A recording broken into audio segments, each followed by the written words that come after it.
Season 3 of the competitive ladder system in Overwatch is slowly but surely coming to an end. Maybe some of you could already tell. Usually such occasion comes with a drastic drop in the quality of matches, with a lot of players simply not caring as much anymore shortly before the season is over. However, the end of one season obviously means the start of another. The end of Season 3, as confirmed by a post on the Overwatch forums, is coming on February 21st, with Season 4 launching on February 28th or March 1st depending on your time zone. Now all of this means a few things, some of which I would like to talk about in this video. Before Season 3 I made a video called 5 things to do before Season 3, and by now most of the things I mentioned in this video are rather dated, so I feel like a new video for a new season would only make sense, but this time around I'll structure it a little differently. We'll talk about how you should best approach your placement matches, where you can expect to be placed in the new season, and if there's anything you should do in the season downtime. Then I'm going to quickly go through my quote-unquote achievements in Season 3 and my plans for Season 4, since people do have a tendency of asking me about that. So without further ado, let's get right into it. If our Season 3 experience is anything to go by for what is to come in Season 4, then we'll probably be placed somewhere in the vicinity of where we left off in the previous season. An easy way to tell where you're likely going to end up is looking at your SR gain and loss ratio. If beyond reaching a certain rank you get very little SR but lose a ton, then your MMR suggests that you belong to a lower rank than where you are right now. If you reach the point where you get a lot of SR for everyone but lose very little, that means the matchmaking system is trying to get you into a higher rank based on your MMR. Taking my main account as an example, beyond 3.7k I gain comparably little, while seeing bigger gains whenever I drop into 3.5k, so it seems like my MMR suggests that I belong somewhere around 3650, and depending on how my placement matches go, I would assume to be placed within this vicinity. Of course it is possible that they tweak the algorithm once again and I'll end up in Diamond. All I can really do is speculate, but whatever the case, it is very unlikely for you to be placed multiple divisions away from where you left off. Knowing that it is very likely that you will place around where you left off, you should try to take a lighthearted attitude into your placement matches. Those games effectively don't matter much, so the best thing you can do is pick up a friend and play them together to keep each other sane and have some fun. As for preparation during the season downtime, you should probably sit down and think about whether or not you would like to pick up some new heroes for the upcoming new season. If you felt like you had bad luck with DPS players on your team not killing anything, this is your chance to practice some of those yourself before ranked is coming back. Furthermore, and I say that a lot, avoid solo queue whenever possible. If you didn't play with anyone because you didn't know whether or not you'd be doing well together, the season downtime is a great chance for you to play some games with your friends and find out if there are some hidden gems who you have really good synergy with. You can complain about only getting bad teammates as much as you want, but that complaining isn't gonna make you win more matches, so try to queue with someone who brings some skills to the table that you don't have. Meaning, avoid duo queuing as 2 supports or 2 DPS mains, because chances are you'll run into situations where, for example, 4 players are supports and you end up having a problem in the killing power department. But obviously not all of us live and breathe Overwatch, and not all of us are planning to pick up new mains, and a lot of us probably already duo queue. Whatever the case, we all should try to avoid getting burned out on the game, so taking the chance to play something else during the season downtime is probably not a bad idea either. So to summarize this really quickly, don't worry too much about your placement matches. Odds are that you'll be placed close to where you left off anyway. Anything else simply doesn't make any sense from a balancing standpoint. Your rank is usually based off of your MMR, so try to keep an eye on SR gains and losses to figure out what your MMR suggests which rank you belong into if you are really keen on wanting to know where you'll place. Use the season downtime to either figure out new heroes you want to pick up for the new season, practice your synergy with your new teammates, or just take a break from Overwatch to not burn yourself out. Now to the part where I talk about my experiences and plans in particular. A little heads up, while scripting this video, this part in particular turned out to be much longer than expected. So if you really don't care, there won't be any more important information or tips from here on out. For everyone else, let's just dive right into my thoughts. Season 3 has not exactly been my favorite. The tank meta in particular caused me to only play about half as much as I did in previous ones, which my total wins of 55 and 23 hours played show quite nicely. I have spent 10 hours playing Ana, 7 hours playing Zenyatta, and 6 hours playing Lucio, with a few minutes on a couple more heroes. Ana is the hero on whose back I managed to get from my starting rank of about 3.2k to Masters, which ultimately was my goal for Season 3. However, the tank meta degraded Ana to a non-brainer type character who only had to hold mouse 1 on fat ass tanks who are impossible to miss and occasionally nano boost someone. Hence I stacked up a few more hours on Zenyatta. Zenyatta wasn't only very effective in melting tanks, but also far more satisfying to play to me personally. It is worth noting that for the last while of this season I only played once a week and no longer than 3 hours per session, simply to avoid skill decay. Since I spent more of my time playing other games and stepped away from playing Ana, I wasn't doing that hot on her anymore, so I played more Lucio than anything else as of recently. Not a hero that I particularly felt I needed training for, and I usually do well on him no matter the case. All you have to do is know when to use your abilities. There isn't too much I have to master mechanically, hence a very easy to pick up hero for probably most people. That is not to say that there aren't bad Lucios out there. I mean, he does have this kind of reputation of being an easy pick, but there are clear differences between someone who really puts thought into their plays and someone who doesn't. So I talked about how I had a goal for every season, and since I managed to get there every single time, with the last one being to reach Masters, the reasonable conclusion would be for me to aim for Grandmaster in Season 4, right?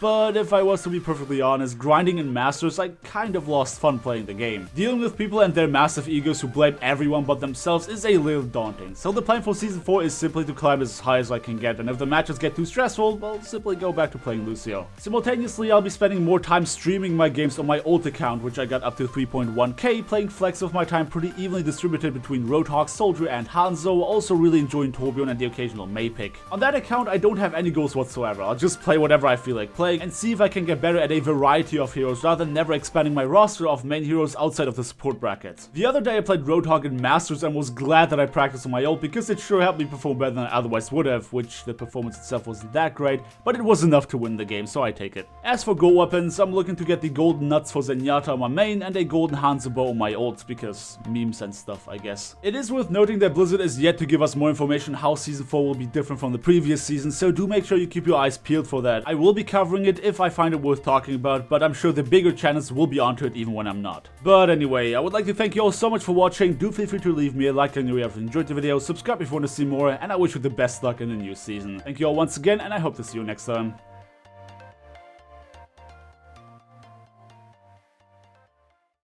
Sniper again, even. Just please help kill the Tracer. That's your job. Do it. Are you killing the Tracer? You're not playing like No, a fucking guys, flanker. Just stand near me. No, guys, stop Guys, come playing, on, man. shut up. Oh, let's just play. This is what Masters looks like, guys. This is what Masters looks like. Keep right. I'm much happier down in Diamond, I'm gonna be honest. Take some energy and then we This is my life now. engage.